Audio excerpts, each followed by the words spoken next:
Bom dia a todos. Júnia, podemos começar.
Júnia, podemos começar.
Bom dia, bom dia. Estão me ouvindo? Bom dia, estão me ouvindo? Bom dia, estou. Bom dia, estão me ouvindo? Minutinho. Sim, Júlia, pode falar, estamos te ouvindo.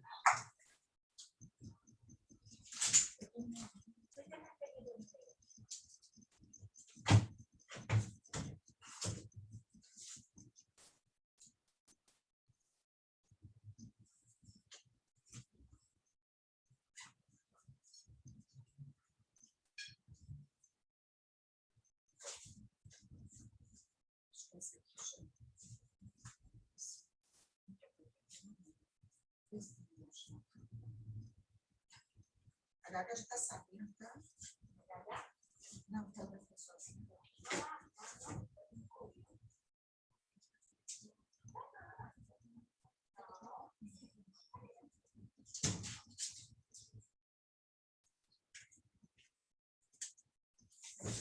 Bom dia, fui verificar ali o conector ali, que eu fiquei com medo de não estar conectando, que eu já caí 2 vezes aqui e fiquei preocupada. Mas agora todo mundo está me ouvindo, né, gente?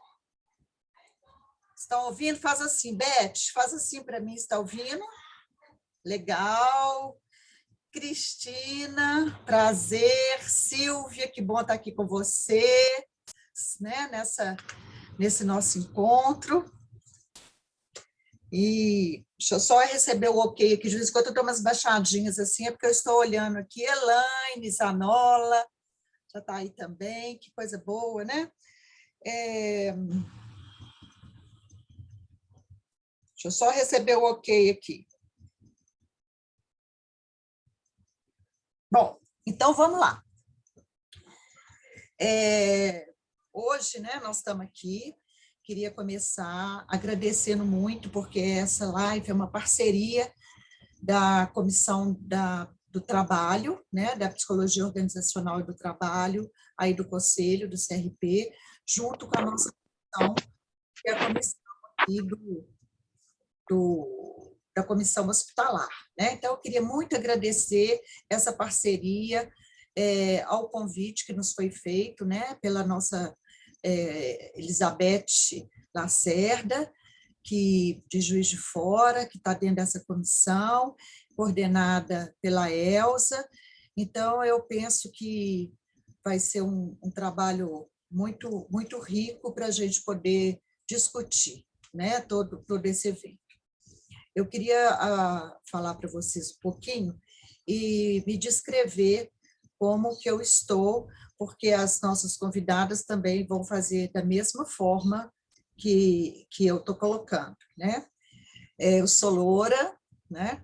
Com cabelinho Chanel, estou usando um óculos e, no fundo, tem um painel de esteirinha e aparece um pouquinho de uma estantezinha minha também, de livros, tá? Então, eu gostaria muito de estar pedindo vocês, lembrando que esse é o evento, né, da saúde mental e condições de trabalho da psicóloga no Hospital Geral em tempos de pandemia, no hospital, né, não necessariamente no Hospital Geral, né? Isso aqui é no Hospital Geral, eu pus aqui um ato falho, né, gente? No hospital em tempos de pandemia, tá? E gostaria muito de agradecer as nossas convidadas, né? A Cristina Aguiar, que se dispôs a estar aqui conosco, e que ela vai se apresentar também, muito obrigada. A Silvia, né? Nossa querida companheira de São Paulo, né? Que está aqui hoje com os mineiros, né, Silvia? E fazendo essa parceria, e os mineiros gostam muito, né? É uma pessoa da Sociedade Brasileira de Psicologia Hospitalar, já esteve na presidência, é uma pessoa, ela vai se apresentar, mas eu não poderia me furtar, neste momento, de agradecer a todos, agradecer também a Comissão de Psicologia Hospitalar, né? Saudando a nossa querida Elaine Zanola, eu cumprimento a todos nessa parceria, tá? Então, esse é o objetivo do nosso encontro, é exatamente discutir esse tema que eu estou falando.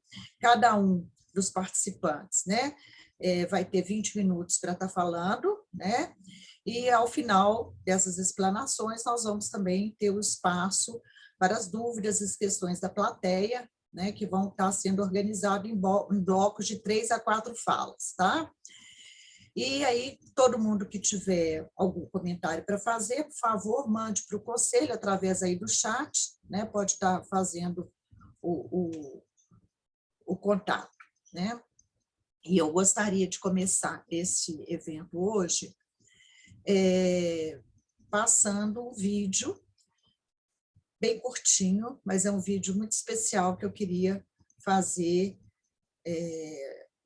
pedir para o pessoal aí do conselho tá passando para mim. Eu queria lembrar só para vocês também que esse evento está sendo gravado, tá bom, gente? Então, isso é importante, tá? Bom, então, eu acho que essa parte inicial está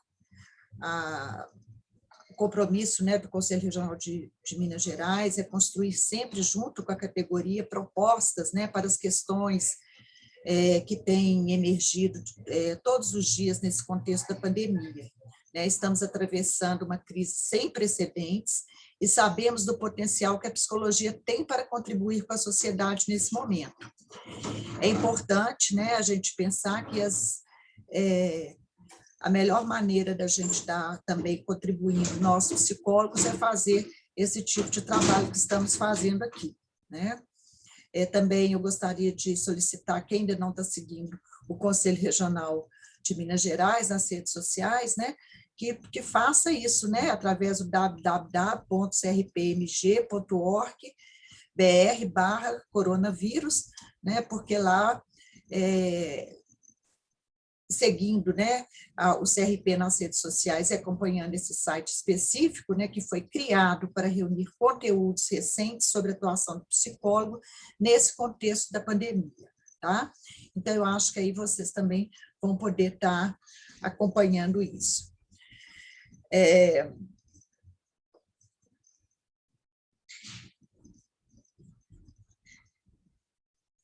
Bom, então, o certificado também da participação desse evento, ele vai ser enviado por e-mail para os participantes, né, e para os pré-inscritos que tiveram a presença confirmada no evento. Tá? O prazo de recebimento é até uma semana após a realização dessas atividades. Tá? E, então, eu gostaria agora de passar o vídeo e depois eu passo para vocês já se apresentando. Quanto tempo tem? Quanto tempo faz que você não tem um minuto de paz? Tudo parou, mas você continuou. Pelos nossos, pelos seus, por quem mais precisou.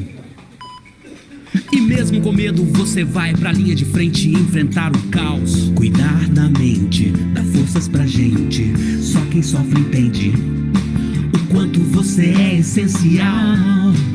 Incansavelmente, psicologicamente, consciência com amor. Vamos curar essa dor. E é de coração que aqui agradecemos por sua contribuição para a vida e para a humanidade, por fazer do amor uma profissão. Coragem para vencer, se envolver. A luta continua e queremos viver.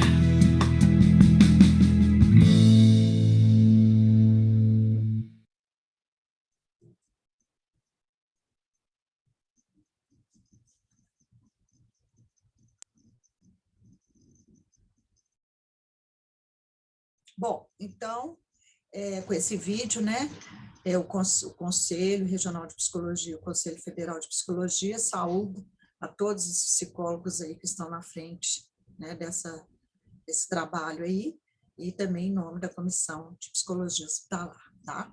Então, agora, eu gostaria de passar a palavra para a Silvia, né, Silvia? Você que vai ser a primeira, não é isso? O combinado, que a gente também faz um combinadinho aqui antes, tá? Então, a palavra é sua e a apresentação é de cada uma. E depois a Cris entra, Cristina aqui. Então, ok. Bom dia a todos e todas. Muito obrigada, Júnia, pela sua introdução. Prazer estar aqui com você, com a Cristina.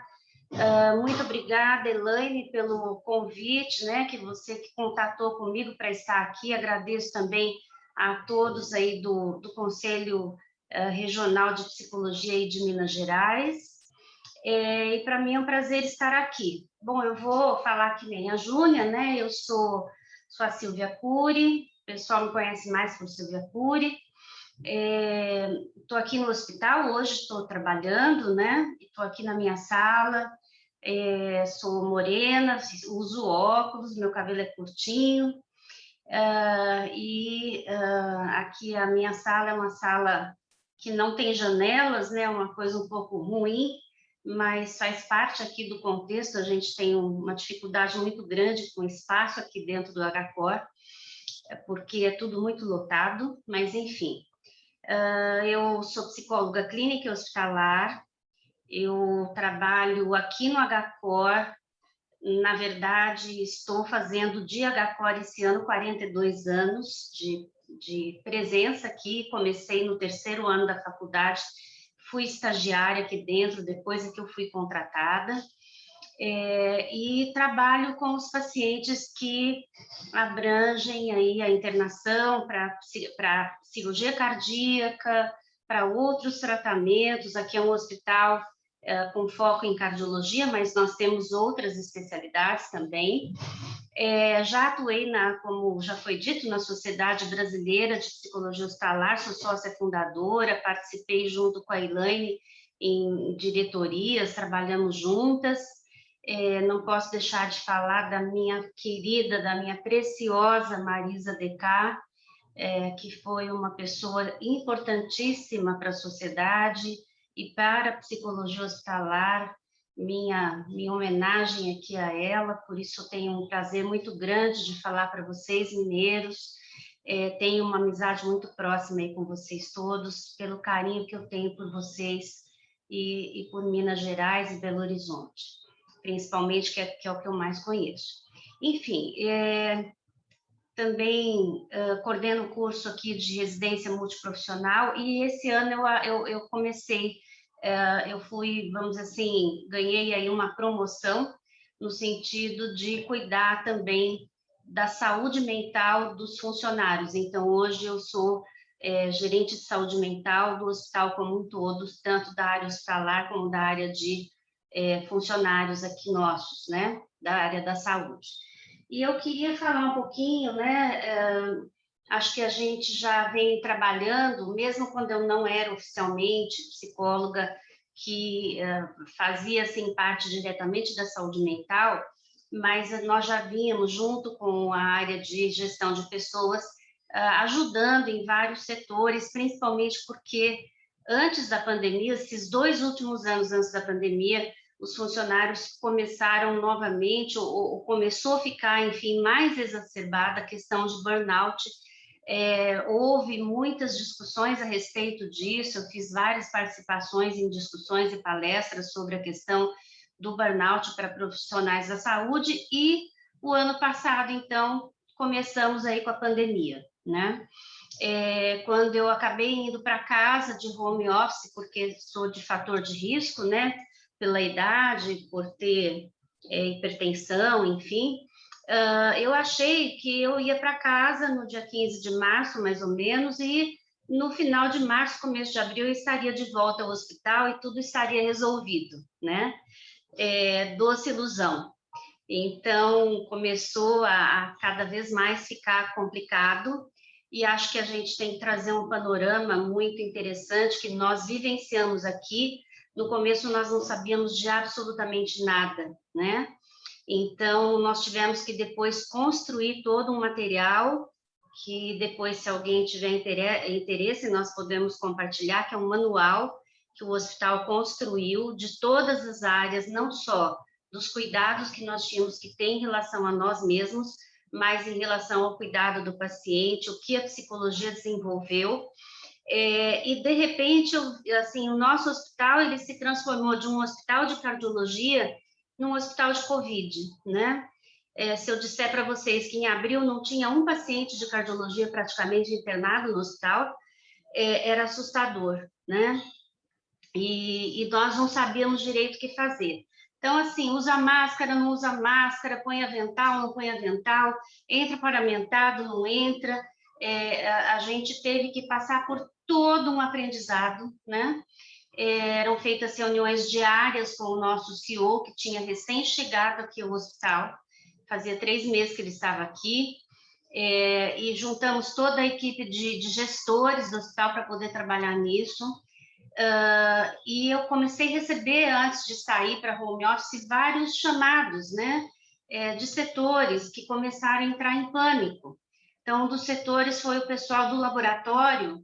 Nós fizemos, então, sem querer, uma primeira roda de conversa, né, nem se falava em roda de conversa, para entender as angústias, né, de ter que vir aqui trabalhar, de ter que voltar para casa, de saber como é que eu ia entrar na minha casa, se eu ia contaminar as pessoas que viviam comigo, se eu ia me contaminar.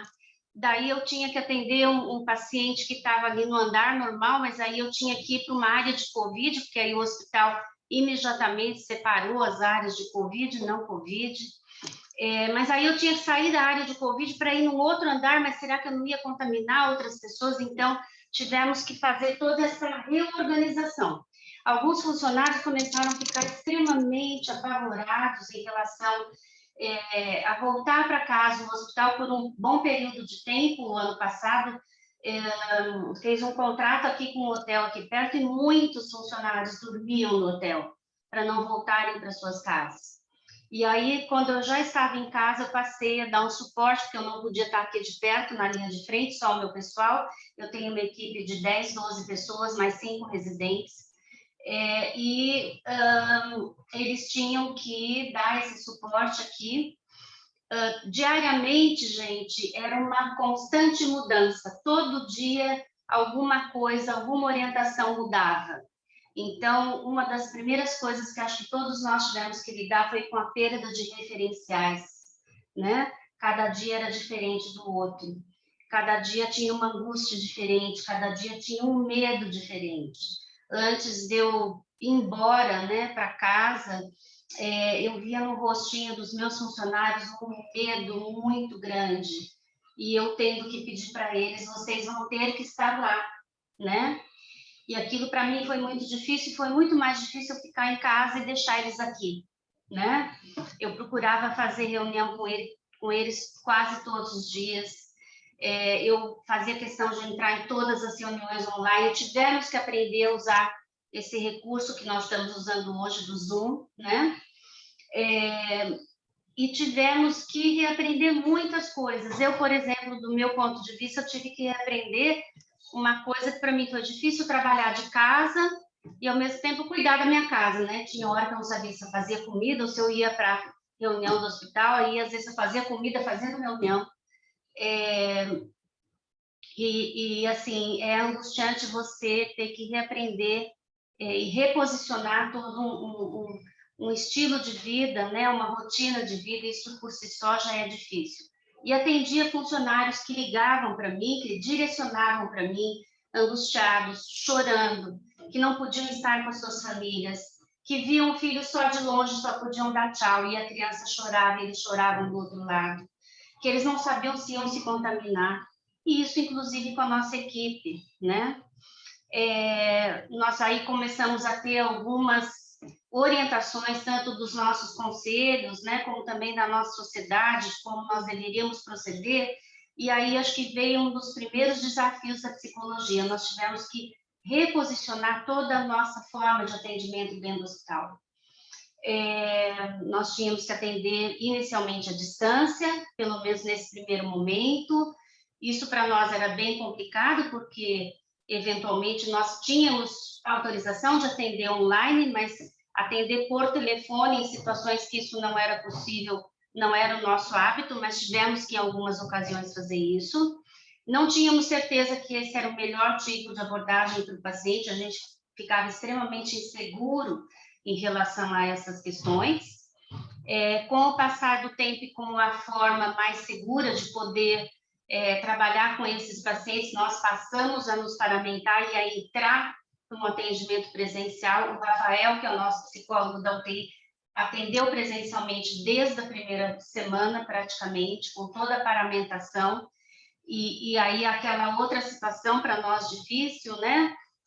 Aquele contato que a gente tem olho no olho do paciente era muito complicado, porque daí só ficava este contato com o paciente, fora toda a questão da máscara, do face shield, né? Da touca, das luvas. Olha que impessoalidade que nós passamos a sentir. E aí surgiu uma outra questão, né? Os pacientes de Covid não podiam ficar com familiares.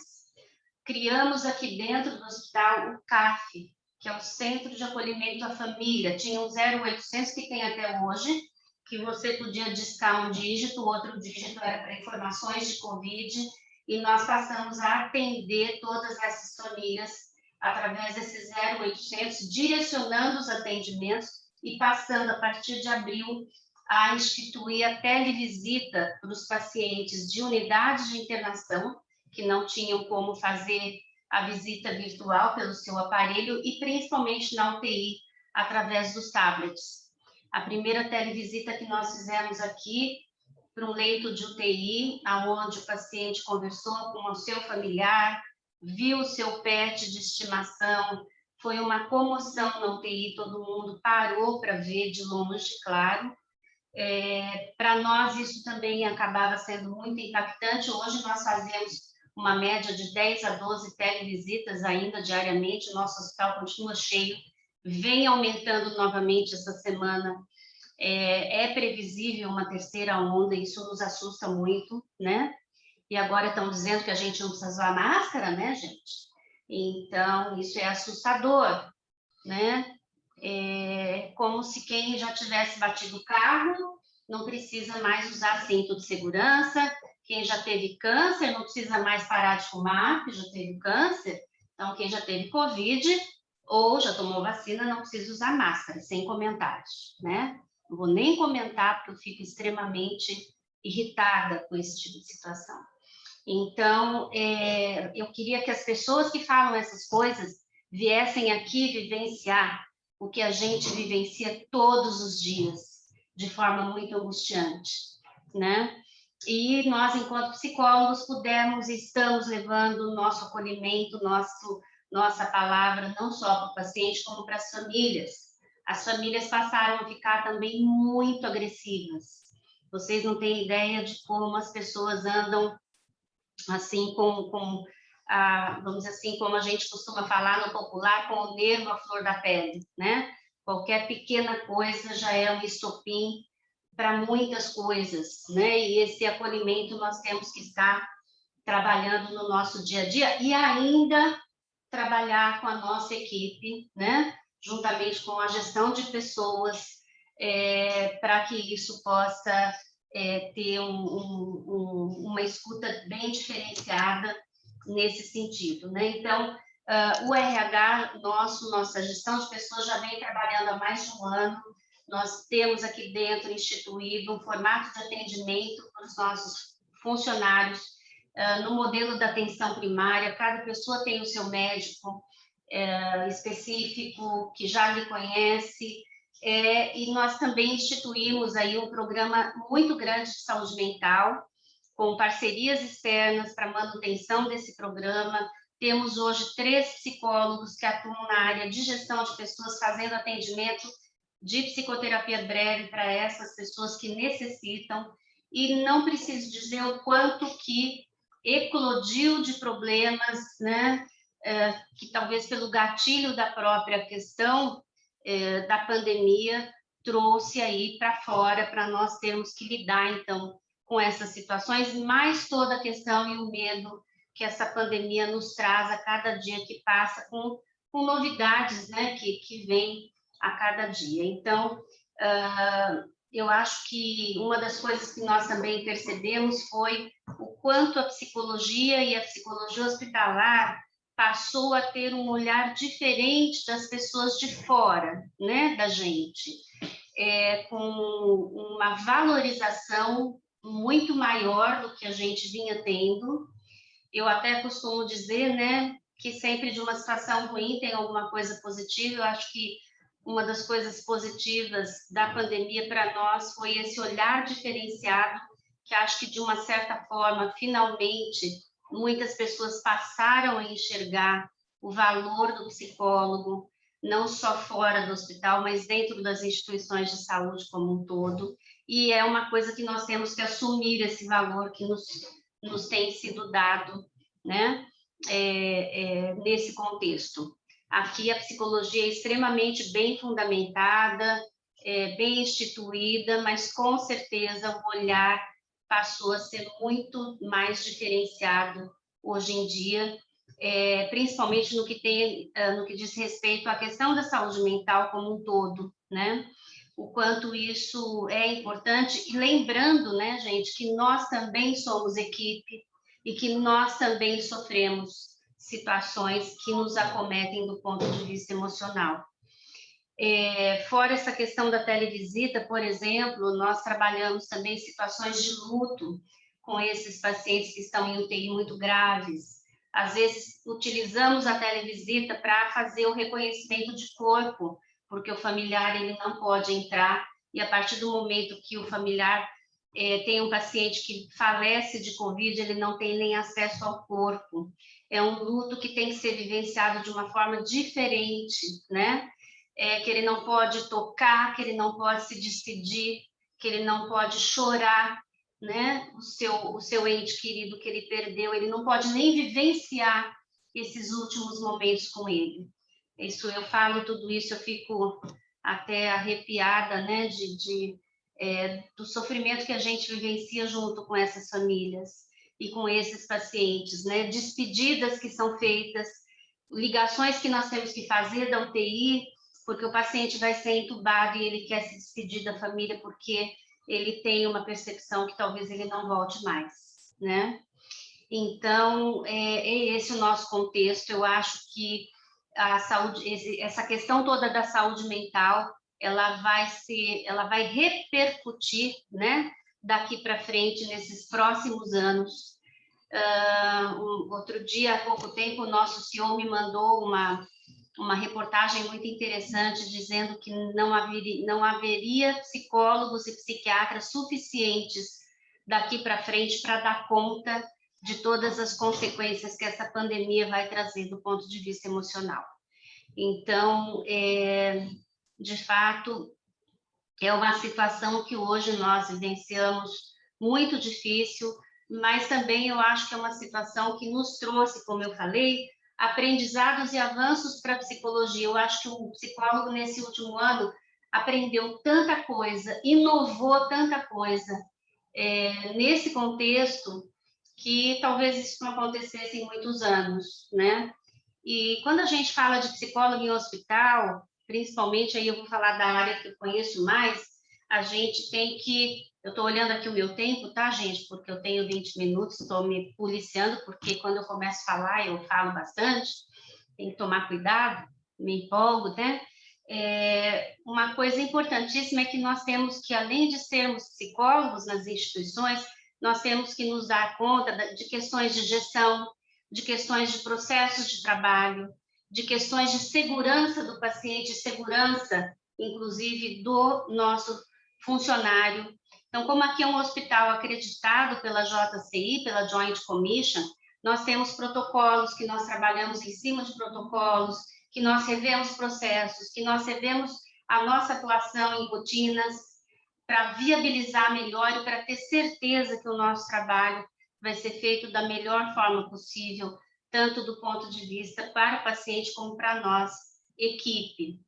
E também, dentro da questão do profissional da área da saúde, o que nós podemos hoje desenvolver e ajudar, enquanto equipe, também a área de gestão de pessoas. Não que a gente vai atender o nosso colega, porque isso não é o adequado, todos nós sabemos disso, mas nós podemos ajudar de uma outra forma, compartilhando conhecimentos e compartilhando nossas vivências e podendo, então, discutir melhores formas de abordar todas essas questões que nós temos vivenciado nesses dias todos. Eu acho que,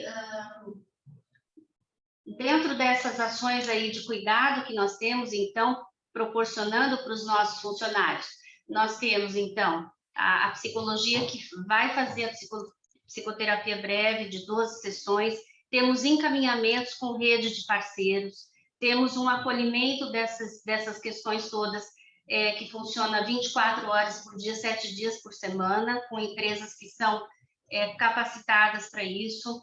Trabalhamos também com algumas situações de práticas integrativas, como rodas de conversa, meditação, o que nós estamos introduzindo aqui no hospital, que é uma metodologia do IHI, para melhoria da qualidade de vida dos nossos profissionais de saúde, que é o Join in Work, que é uma metodologia extremamente interessante, de fazer com que a pessoa se sinta feliz dentro do trabalho que ela executa, que ela esteja bem dentro desse tipo de trabalho. Então, nós começamos aí uma série de ações que vão beneficiar nossa rede de apoio aí de profissionais da área da saúde, em todas as áreas, não só da psicologia, a psicologia também se beneficiando disso. Hoje, inclusive, nós criamos, dentro de um dia da semana, nós temos uma reunião administrativa, temos uma reunião de Journal Club, onde a gente discute textos, temos uma reunião de discussões de caso e temos um dia que nós chamamos de dia de descompressão. Nós ficamos durante uma hora e pouquinho, fazendo coisas que nos agradam. Podem ser jogos, podem ser conversas, né? Tipo uma conversa mesmo de bate-papo, pode ser alguma coisa que fale sobre um filme que a gente viu e que a gente gostaria de discutir, que é um dia que nós temos, um dia por mês, durante uma hora e meia, para poder descontrair, né? E temos utilizado algumas inovações, por exemplo, como o Huddle. O Huddle, todo dia de manhã, seria uma conversa entre a equipe, onde nós compartilhamos os casos mais importantes e como nós vamos conduzir. E, para finalizar, nós tivemos que introduzir também aqui um trabalho que nós chamamos de Time de Resposta Rápida a Reações Emocionais e Comportamentais, que é o TREC. Sigla é TREC, né? Que nós, então, temos o código cinza, que ele é startado quando nós temos, por exemplo, algum paciente ou algum familiar que tem ações agressivas e disruptivas em relação à equipe ou em relação a entre eles mesmos, né? Então, esse time de resposta rápida é acionado. Estamos fazendo um treinamento com toda a equipe para saber como avaliar esse tipo de situação e até evitar que ela chegue na agressão, né?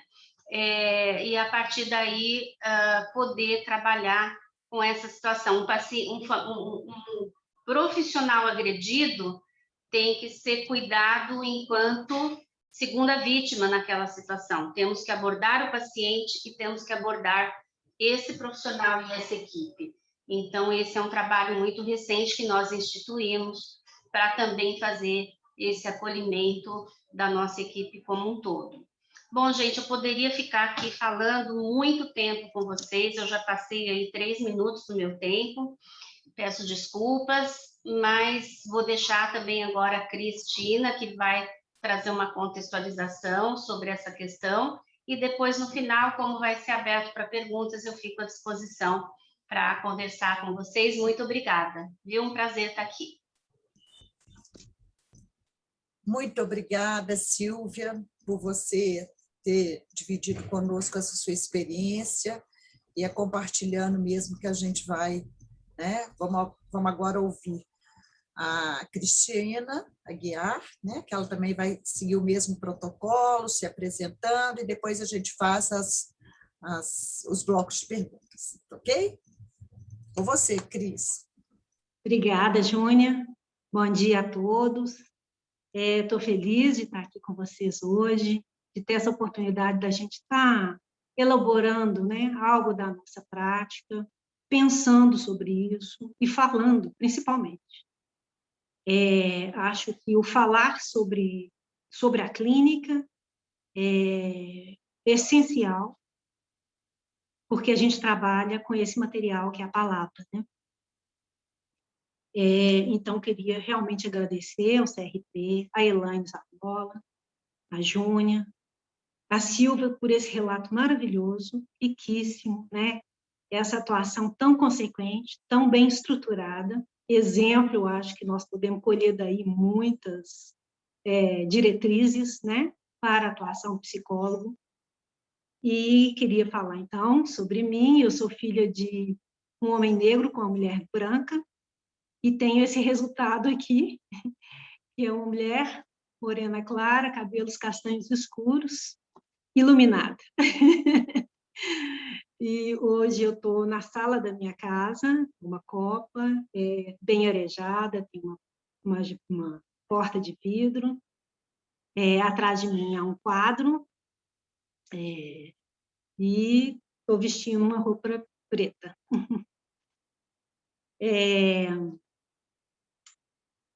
Queria falar um pouquinho, né, sobre a minha experiência em hospital. Eu comecei na Fundação Hospitalar em 91, 92, primeiro com os estágios, e entrei em 94 no concurso público, e estou lá na FHEMIG, na Fundação Hospitalar de Minas Gerais, desde então. Passei por alguns hospitais, Cristiano Machado, em Sabará, Raul Soares, fiquei muitos anos no que é hoje denominado CEPAI, que é o Centro da Infância, né, Psiquiátrico da Infância e da Adolescência, e há aproximadamente 12 anos, 11, 12 anos, estou na maternidade Odete Valadares. Lá entrei e atuei alguns anos no CTI, adulto. Lá a gente tem o CTI também neonatal, né?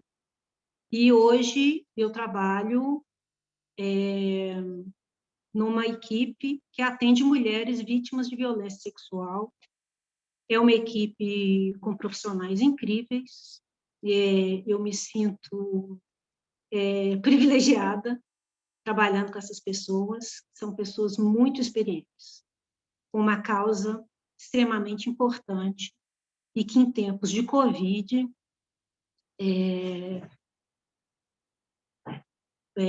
ressaltou, né, assim, a importância de estar escutando essas mulheres violentadas.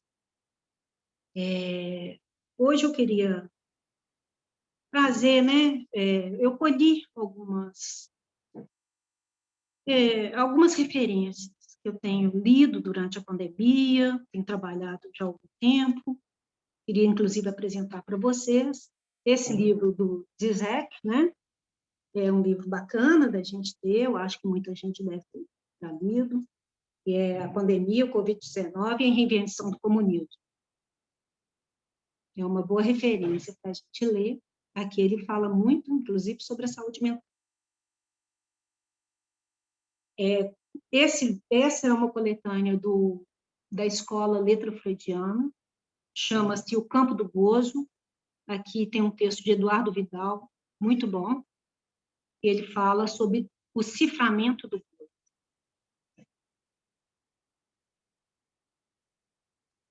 Essa aqui é um livro recém-lançado, eu acho que em 2019, chama-se Da Solidão, é um grupo de psicanalistas que escreveu com textos muito sensíveis, maravilhosos.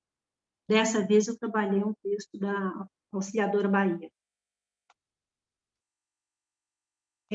O Mal-Estar da Civilização, de Freud, né, que eu acho que é um texto de referência para a gente poder retomar, claro que todo psicólogo passou por ele na sua formação, mas que é um texto clássico que a gente retoma, né, de tempos em tempos, sempre fazendo uma leitura, que ele sempre nos diz muitas novidades.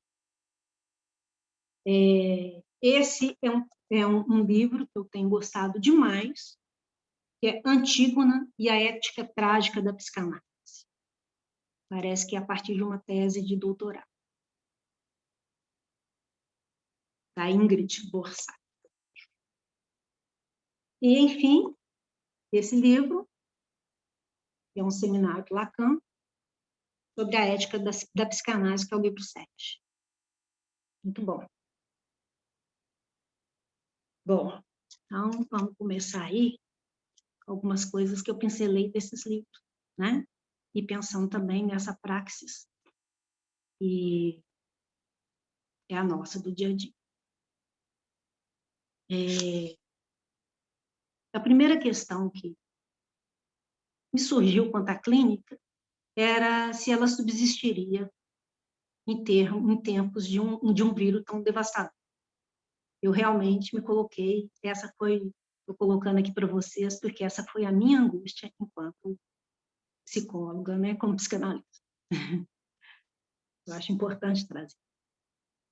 É claro que a resposta ela veio muito rapidamente, porque a resposta foi a própria clínica, né, e essa perspectiva de vida, né. Então, penso também que a questão do confinamento, isolamento e essas milhares de perdas deflagraram essa crise, né, que o Zizek diz que é uma crise tripla. Ele fala que é uma crise médica, uma crise econômica e a crise também da saúde mental. Isso situa o buraco da existência humana diante do real do vírus. Então, essa explosão do coronavírus desencadeou um enorme surto de vírus ideológicos. E já se encontrava em estado latente na sociedade. A gente sabe, por meio de fake news, teorias de conspiração paranoicas, explosões de racismo, violências, cancelamentos do inimigo, foram coisas que a gente viveu, né, e tem vivido durante essa pandemia. As formas de gozo que denunciam os excessos retornam em questionamentos sobre os manejos econômicos e da existência humana no planeta. A gente sabe como que a questão ambiental veio à tona, né? Ao homem é atribuída a culpa por seu gozo. Penso que, a partir disso, abriu-se a perspectiva de um sofrimento. As pessoas se perguntam, quando que isso vai acabar? De um sofrimento sem fim. Quando acabará esse vírus? Não suporto mais essa pandemia. Estou no meu limite. Frases muito comuns que a gente escutou de todos, né? De todos os lados. O excesso de trabalho, o excesso de tela, o excesso de um vazio, o excesso de dias iguais, passam a ser as queixas cotidianas daqueles que se encontram aí, enquanto o poder de um sofrimento, em que ele é o significante de um limite. A pessoa se torna o significante desse limite. Eu escutei isso, por exemplo, nesse significante. Cansaço, sou.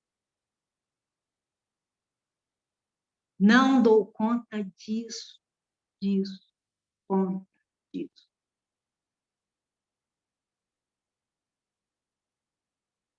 Freud e Lacan apontam a angústia como sendo um afeto legítimo e verdadeiro. Eu acho importante a gente ressaltar isso, porque essa angústia, ela é verdadeira. Essa angústia trazida por todos, vivida por todos. Ela designa a presença do objeto e situa a dor do sujeito.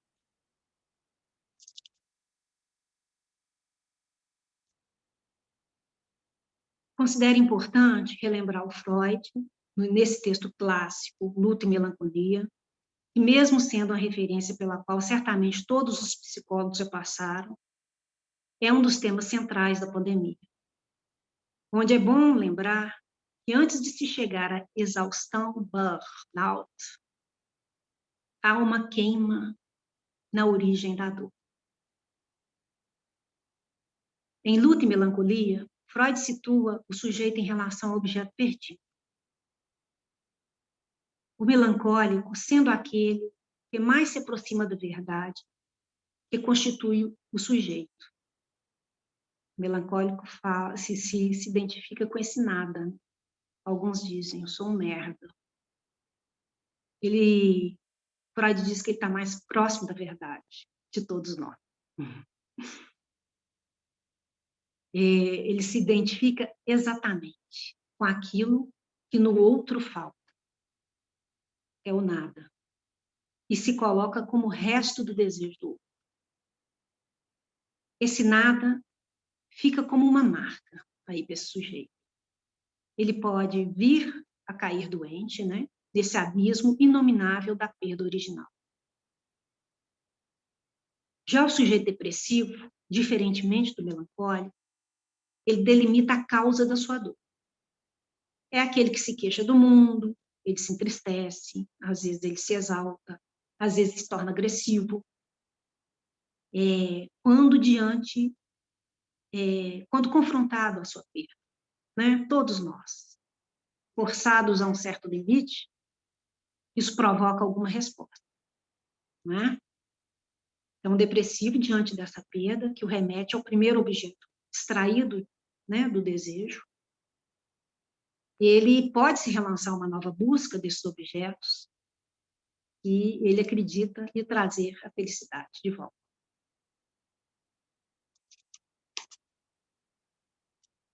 Então, depois de ter trazido, né, o Freud, eu gostaria de trazer uma figura que, para mim, é extremamente cara,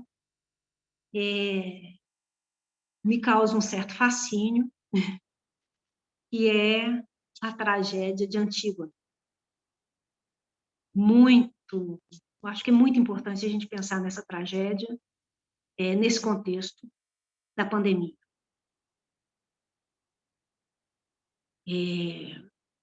A tragédia grega, que muito afigura a situação dessa pandemia, ela desnuda aquilo que a razão não pode alcançar, por constituir um mais além. Caracteriza uma espécie de reflexão em ato, que é o teatro grego, né? O ato.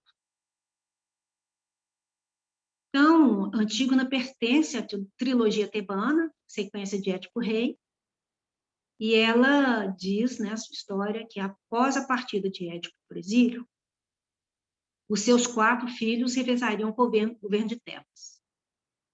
Etéocles, um dos filhos, não quis ceder o lugar do poder para Polinice, seu irmão. Polinice, então, reúne um exército na cidade vizinha para invadir Tebas, e enfrentar o seu irmão e tomar o poder.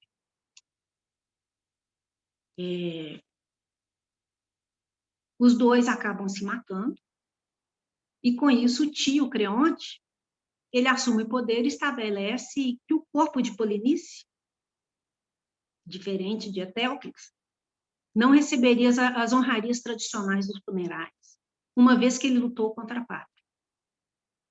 Além disso, ele decretou pena de morte a quem desobedecesse suas ordens. É aí que entra a figura de Antígona.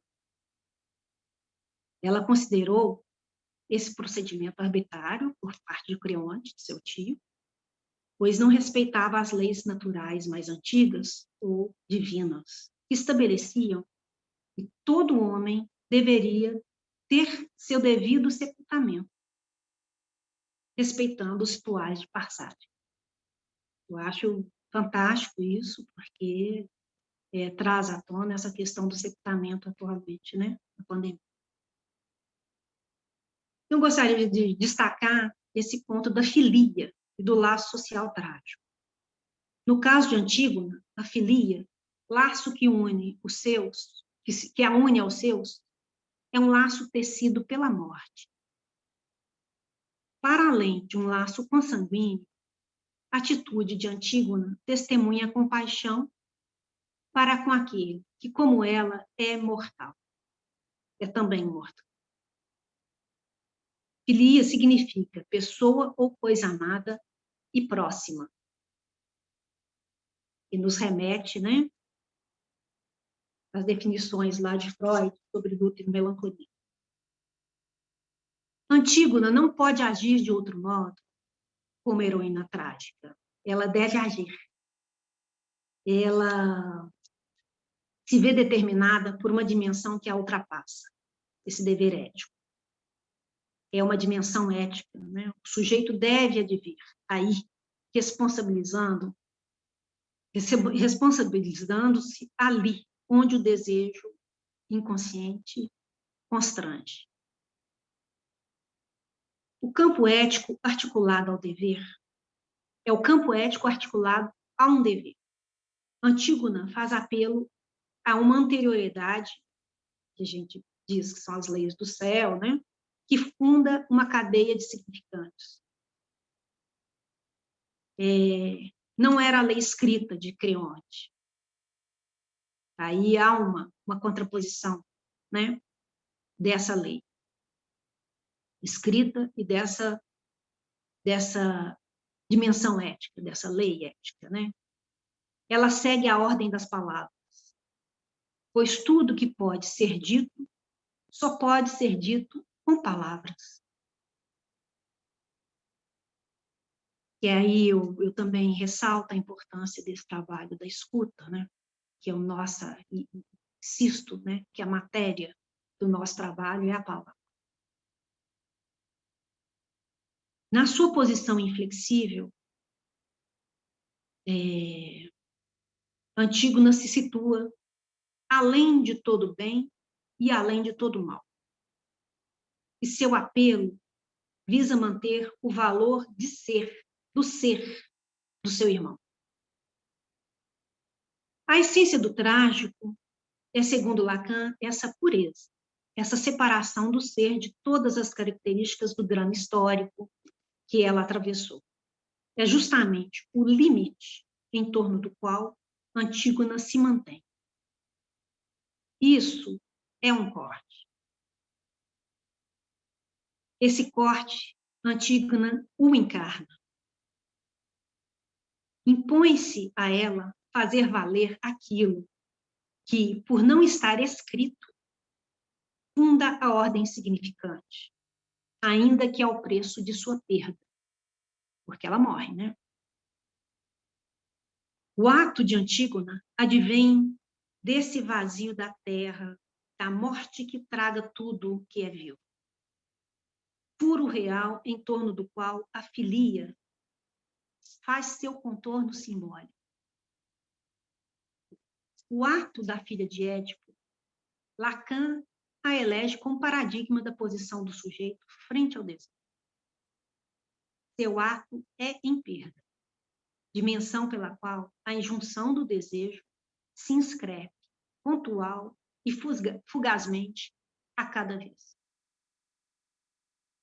Lacan afirma que é sempre por meio de um franqueamento do limite, benéfico, e considera a vida em si mesma um bem maior a ser preservado a todo custo.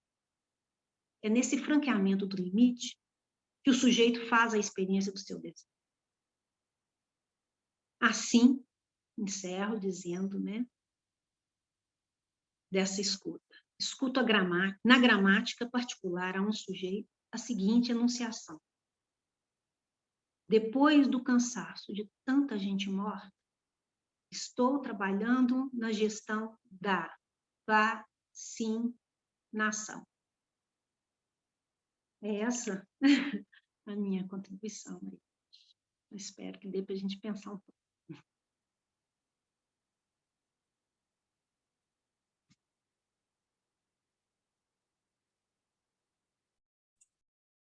Muito obrigada, Cristina. Acho que são falas que se complementam, né? Porque se nós estamos falando, né, da saúde mental e condições de trabalho da psicologia no hospital em tempos de pandemia, Sílvia traz para nós todo o relato, todo o desafio, como que tem sido esse aprendizado para nós, né? Todo esse trabalho para nós psicólogos, um relato desse desafio, da mudança de referenciais, isso me chamou muita atenção, sabe, Silvia?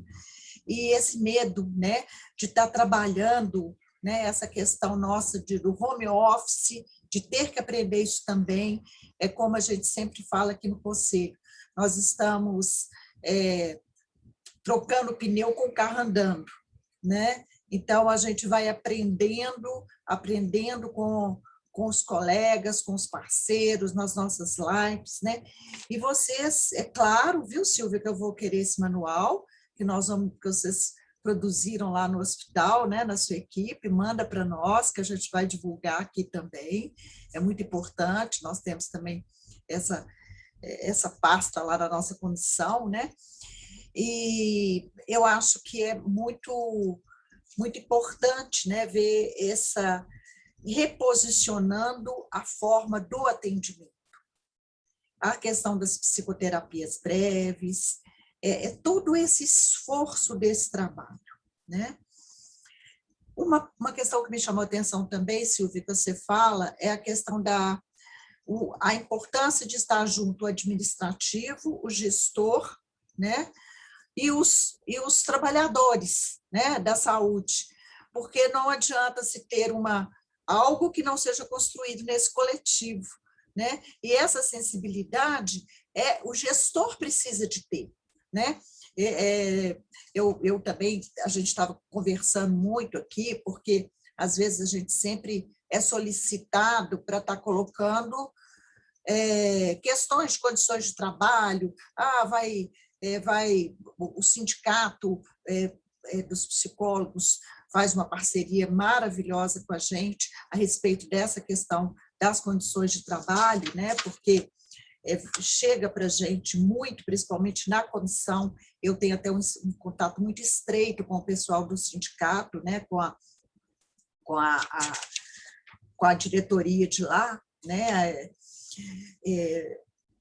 através da Luanda, e é exatamente isso. Nós vamos ter que pedir, nós vamos ter insalubre, nós vamos ter isso, e precisa de ter todo esse trabalho em conjunto, né?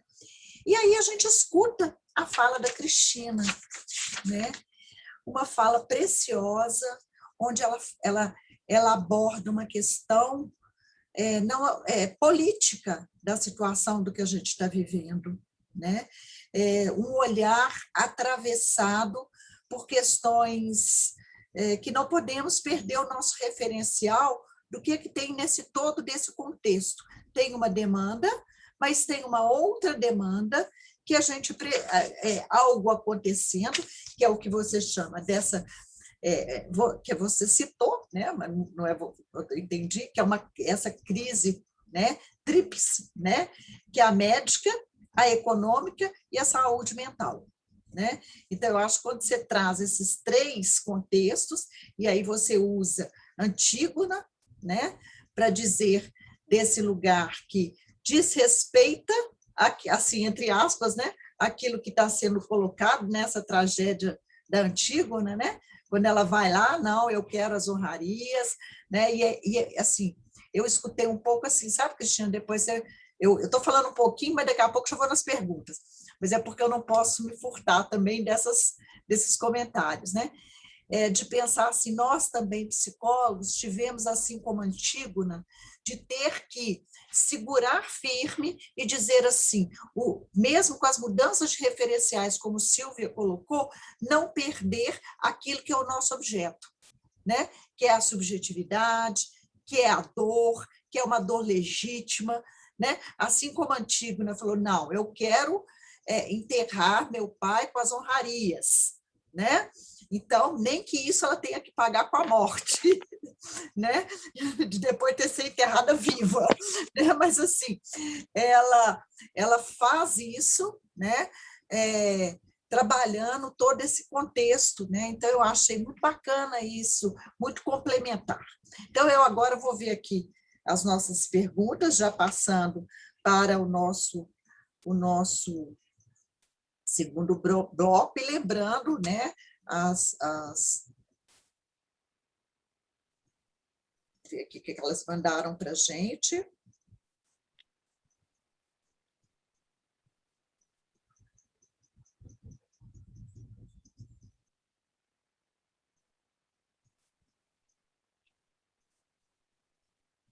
Bom,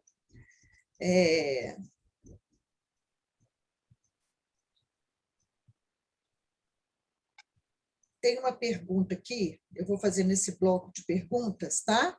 E aí vocês, tem uma aqui que as perguntas estão para as duas até, porque elas estão meio coletivas, né?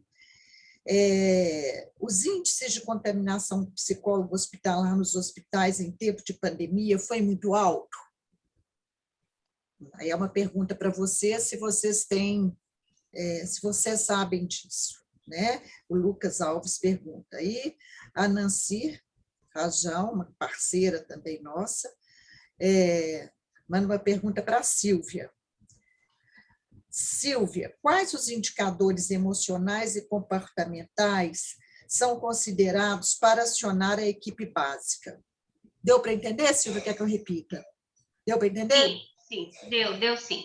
Okay. Em relação ao índice de contaminação, nós tivemos, em relação à psicologia, comparado com os outros profissionais da saúde, tivemos um índice menor, porque nós não tínhamos, no início, principalmente, muitos colaboradores na linha de frente, eram poucos, na verdade, nós elencamos alguns colaboradores mais ou menos fixos para estar na linha de frente, com toda a paramentação. O próprio nosso psicólogo Rafael, que ficava na UTI, fica na UTI até hoje, ele acabou pegando Covid, mas assim, muitos meses depois que ele já estava na UTI, né?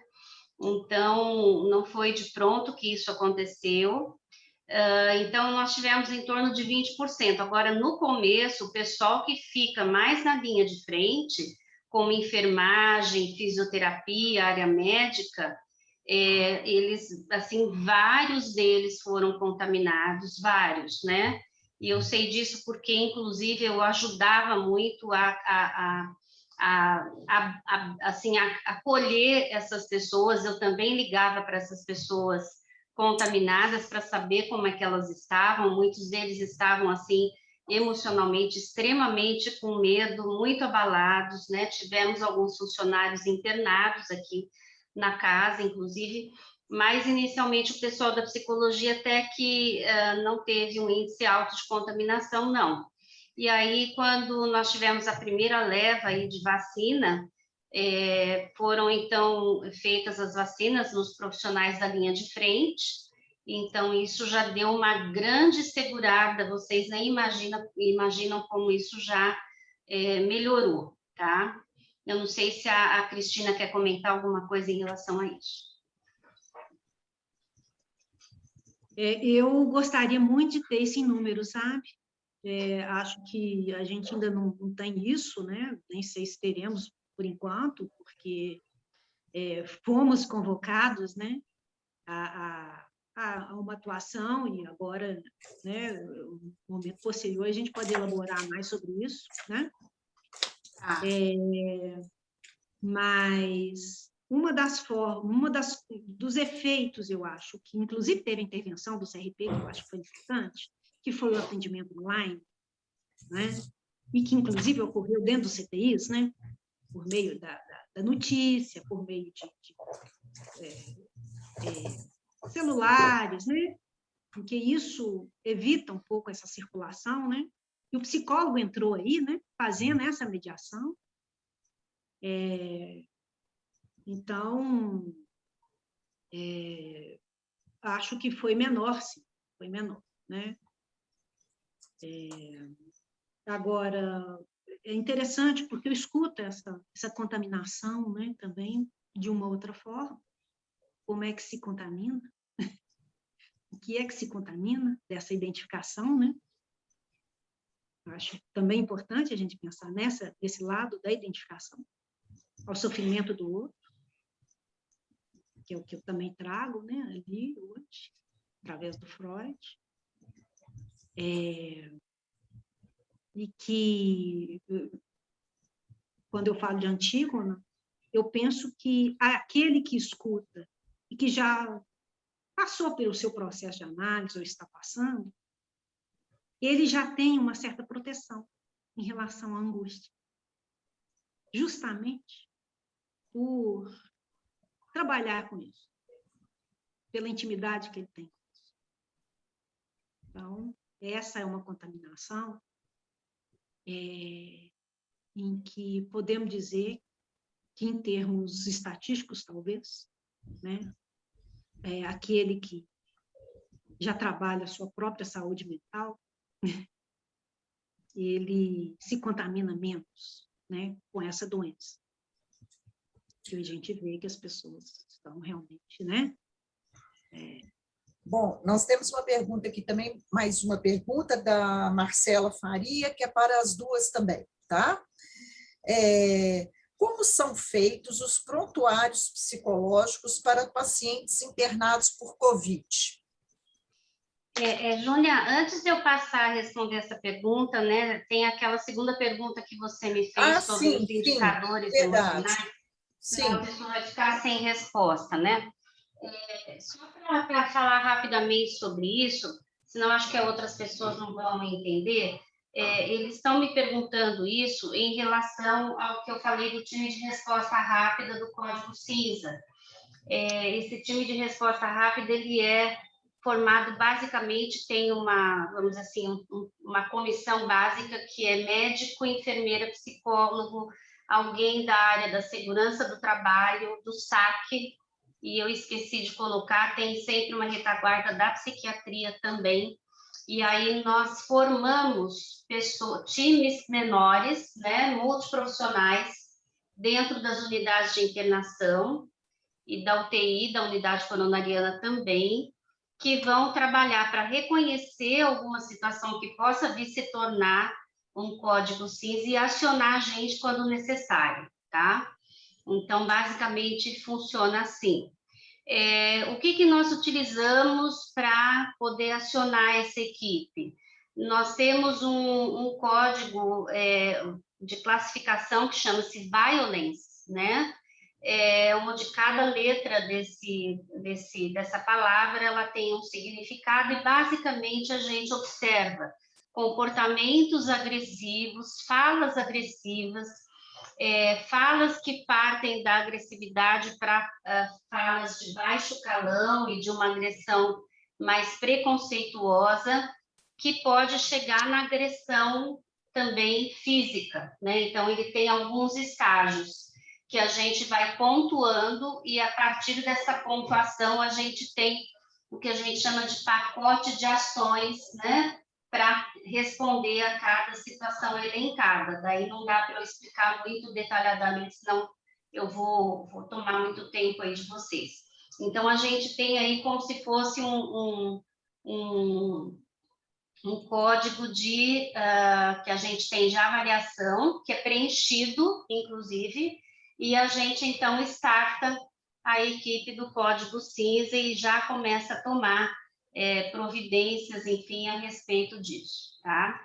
Não sei se ficou claro. Em relação à parte de prontuário, a gente, geralmente, a gente tem uma atuação que tem um padrão e uma rotina. A gente faz a avaliação desse paciente, faz o acompanhamento desse paciente e é feita a evolução em prontuário da parte emocional, da parte psicológica, e também, fora isso, nós compartilhamos, né? Nós compartilhamos essa atuação também nas rondas multidisciplinares. Então, aqui nós temos nos andares, todo dia pela manhã, o que nós chamamos de rounds clínicos, onde nós discutimos todos os casos desses pacientes, sejam de Covid ou não, né? E é onde algumas situações são detectadas e são discutidas junto com a equipe multi. E é muito importante que a gente possa fazer isso do ponto de vista emocional, porque nós temos também o farol de prioridades para o atendimento psicológico, onde a enfermagem ela starta o atendimento também da psicologia e ela sinaliza se ela acha que é um farol amarelo, um farol vermelho, e a gente vai, então, avaliar aquilo e vai sempre dar uma devolutiva para a equipe. Então, paralelamente, a gente vai educando, entre aspas, a equipe, no sentido de entender esse movimento psicológico que o paciente tem dentro do hospital. Então, é um trabalho muito interessante que a gente desenvolve, porque, ao mesmo tempo que a gente vai abordar e acolher o paciente, a equipe também passa a entender por que aquela pessoa responde daquele jeito, reage daquele jeito, tem aquela dificuldade, que pode até ser uma dificuldade de aceitar uma medicação num determinado horário definido pelo médico, né? Sempre tem alguma coisa por trás, né, dessas recusas, dessas dificuldades de se acomodar à dinâmica hospitalar. Então, a gente trabalha com eles também ter este outro olhar, que não é aquele olhar que a gente tinha antigamente, esse paciente é poliqueixoso, esse paciente é um chato, esse paciente não faz nada daquilo que ele precisa fazer, né? Então, gente, isso ele está dizendo para nós socorro, né? Está difícil para mim, eu preciso de ajuda, né? Então, a gente faz essa avaliação, a gente faz esse registro em prontuário. É claro que no registro de prontuário a gente não coloca coisas que possam ferir o sigilo deste paciente, né? De forma nenhuma. Existe agora, inclusive, a LGPD, que a gente tem que tomar muito cuidado com tudo que você conversa e evolui no prontuário do paciente. Então, o que a gente coloca ali são informações básicas e importantes para a equipe se nortear, tá? Não sei se eu respondi a pergunta. Não sei se a Cris quer complementar. Então, como lá no hospital, que é uma maternidade, a gente não trabalha diretamente com pacientes com Covid. o que não quer dizer que não tenham ocorrido casos, né? Não só de pacientes, como funcionários. E é claro que a essa altura da pandemia, obviamente, a gente convive com o vírus, né? E certamente aparecem os pacientes. O paciente lá é imediatamente isolado, quando tem uma suspeita, e ele é encaminhado. Tá? Essa questão do prontuário, eu acho que cabe, inclusive, né, caberia a gente estar fazendo uma discussão específica para isso, que eu acho também muito importante. É o registro que a gente tem, tanto de comunicação com os colegas, né? E, ao mesmo tempo,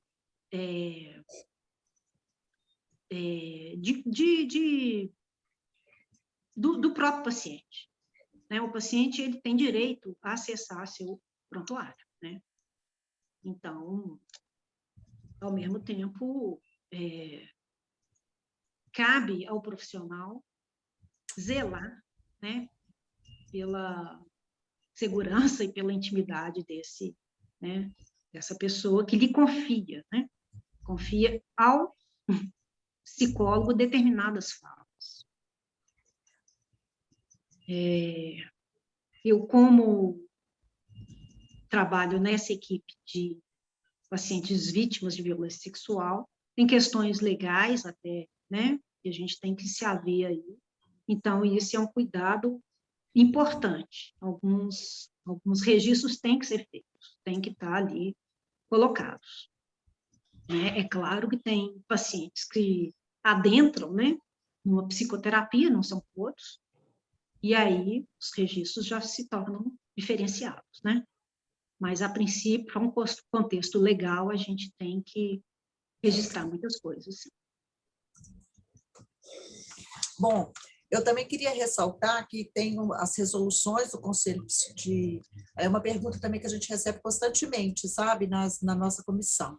Então, que o prontuário psicológico, né, que os psicólogos continuem fazendo todos os seus registros, né? Nós temos a resolução do CFP 06/19, vocês podem consultar, que é a resolução que fala sobre a comunicação, né, com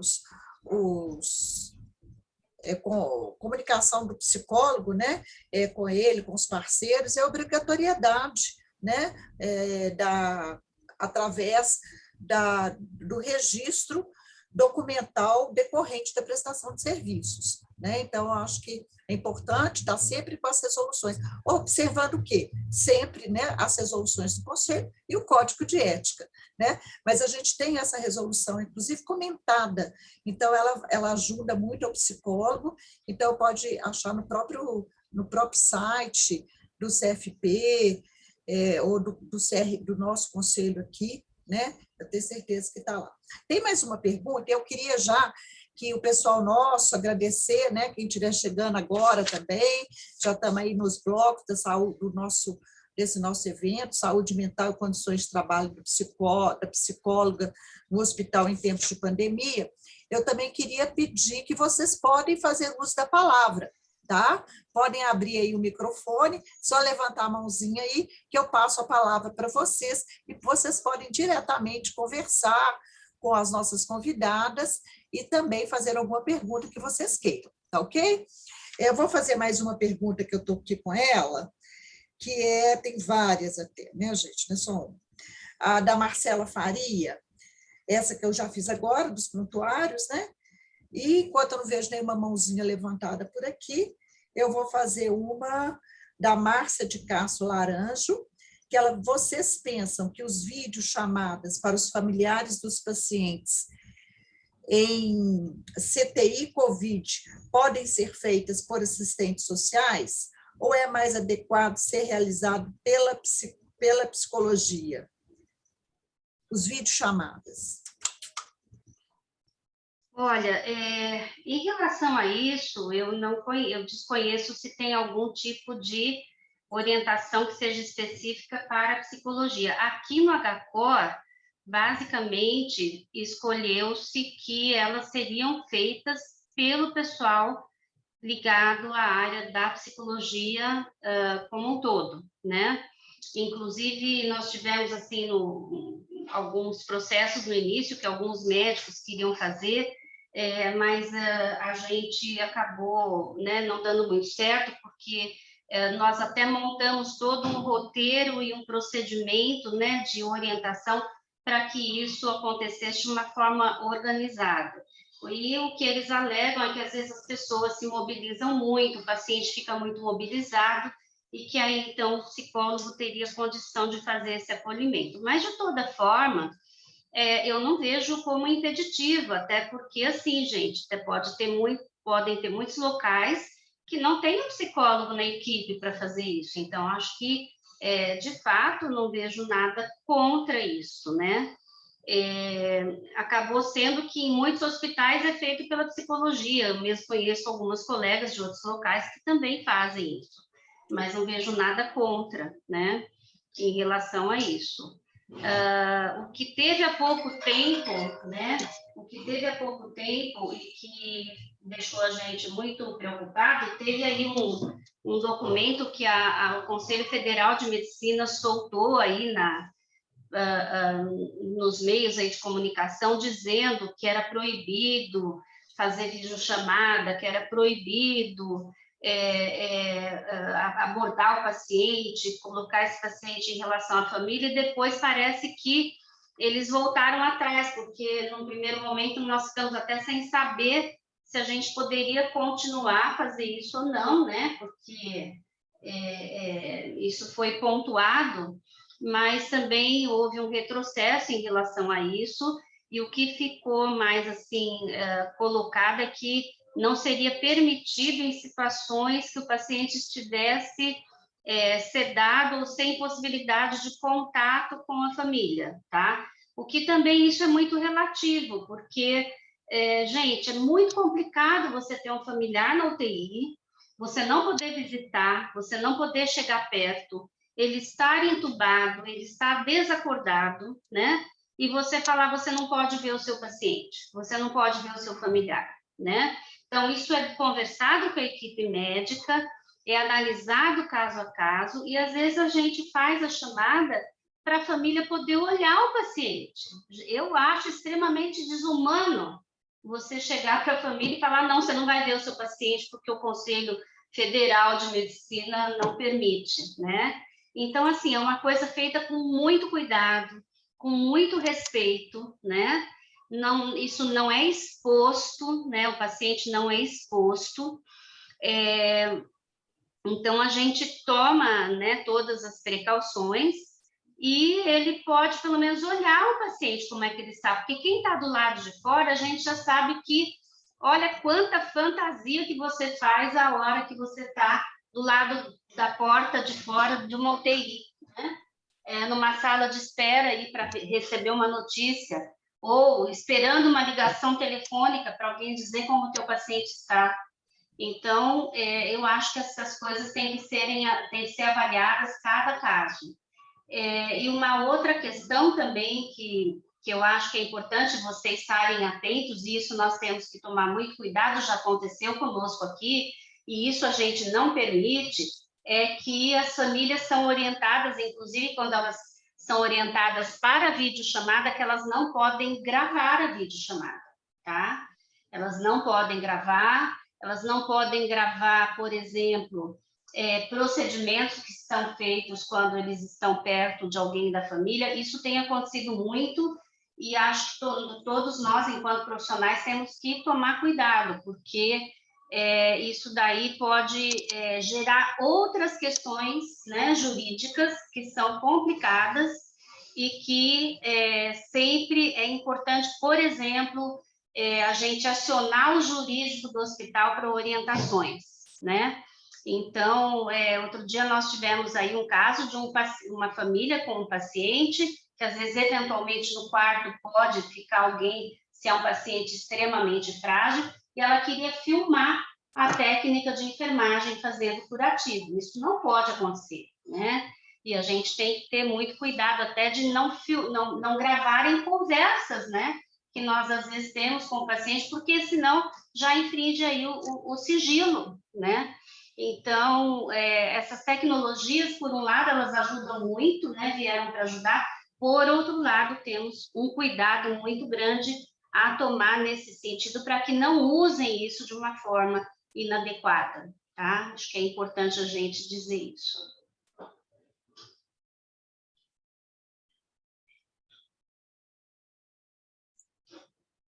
Eu estava olhando aqui para ver se tinha alguma mãozinha levantada, se alguém pode abrir o microfone aí também, tá, gente? E conversar, fazer alguma pergunta para as convidadas, caso vocês queiram fazer algum comentário, por favor, podem abrir os microfones aí, a palavra também, isso aqui é o interativo, tá?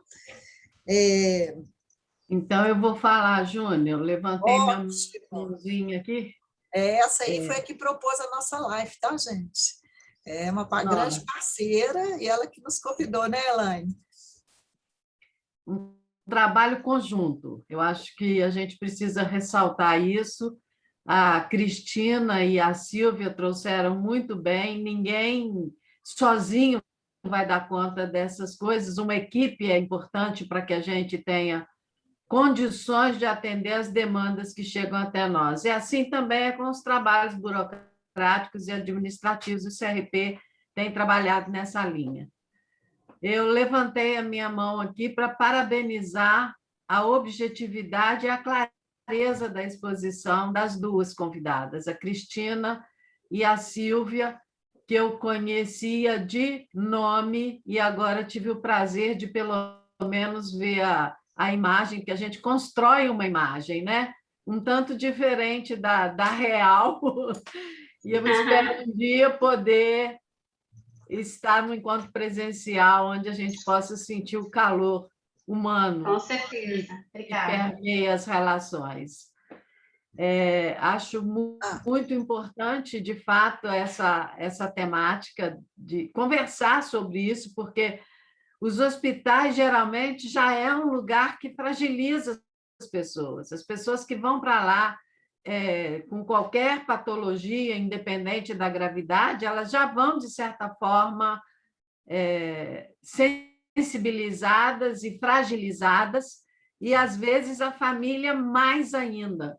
E lidar com todas essas emoções borbulhando não é fácil num contexto normal.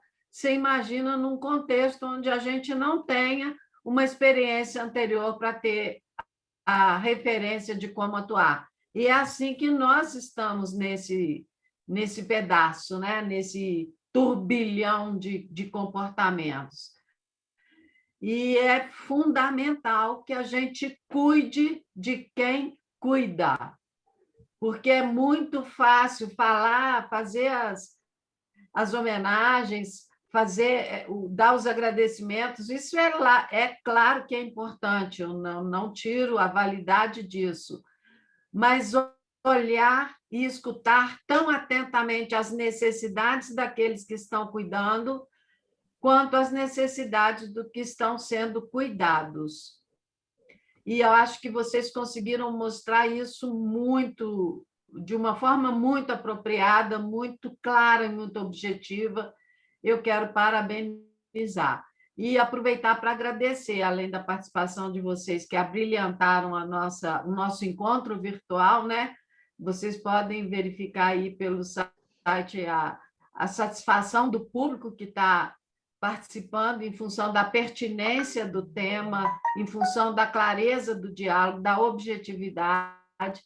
Eu quero agradecer aí também a Júnia, a Lara e toda a Comissão de Psicologia Hospitalar e a Comissão de Psicologia Organizacional e do Trabalho, porque dentro do hospital tem trabalho também, e um trabalho que às vezes nos adoece tanto quanto um outro trabalho com condições precárias de realização. Então, muito obrigada a vocês, Elaine, um beijo gostoso para você também, e valeu pela composição aí que a gente conseguiu fazer. Eu acho que ficou uma parceria que vai dar super certo. Já deu, né? Vai dar mais ainda, porque agora nós vamos fazer mais eventos dessa natureza. Obrigada, gente. Eu tenho a Nancy, já levantou a mão aqui, e depois eu quero fazer uma última pergunta aqui, que o Carlos Ferreira mandou também, tá? E aí a gente vai partindo para as finalizações. Diga, Nancy, grande parceira também. Bom dia a todos. Primeiro, parabenizar, realmente adorei as duas visões, as duas colocações importantíssimas. Concordo com o Júnior que complementaram, elas se complementam.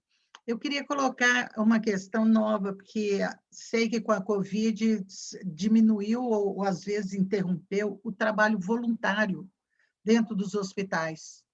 Sabe, eu queria saber o que é que a gente pode fazer, eu estou colocando isso porque tem sido uma demanda muito grande para a psicologia, né, do trabalho, você trabalhar com as ONGs e as ONGs que trabalham ou dentro do hospital ou fora do hospital, e a gente tem que pensar o trabalho voluntário também, essa preparação, esse cuidado, quem é que vai cuidar, né?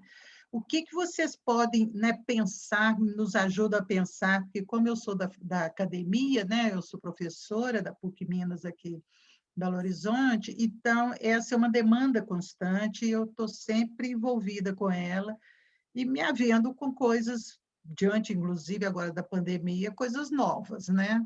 Então, o que vocês podem o que vocês pensam ou têm feito sobre isso? Bom, gente, eu já vou aproveitar, já vou fazer essa última rodada, então, de perguntas, aproveitando a pergunta da Nancy, né? E vou fazer a do Carlos Ferreira, porque aí vocês se organizam, porque é para as duas, tá bom? Então, é o seguinte, ele pergunta, excelente as duas falas, muito enriquecedoras, um mecanismo de defesa do ego e a negação. Pensando numa relação entre reações agressivas de pacientes de COVID e negação da própria doença, como vocês veem esta relação? Principalmente pensando que a negação é adotada como ferramenta biopolítica no Brasil de hoje. Então, acho que aí com isso a gente já vai caminhando para a nossa finalização. Com a palavra, nossas convidadas. Será que a Silvia caiu? Então começa aí. Não, não, não, a Silvia está aqui. aqui. É porque às vezes muda o local muda que de vocês lugar, estão aqui no meu vídeo. muda de Aí lugar. eu fico às vezes assim, às vezes assim, aí eu fico mudando, vocês que mudando. Eu queria só tirar uma dúvida com a Nancy, se você fala do trabalho voluntário do psicólogo na instituição? Não, o trabalho com o voluntário. O que o psicólogo pode colaborar para esse trabalho com o voluntário? Uhum. Bom, eu vou te responder assim a experiência que a gente tem aqui, né?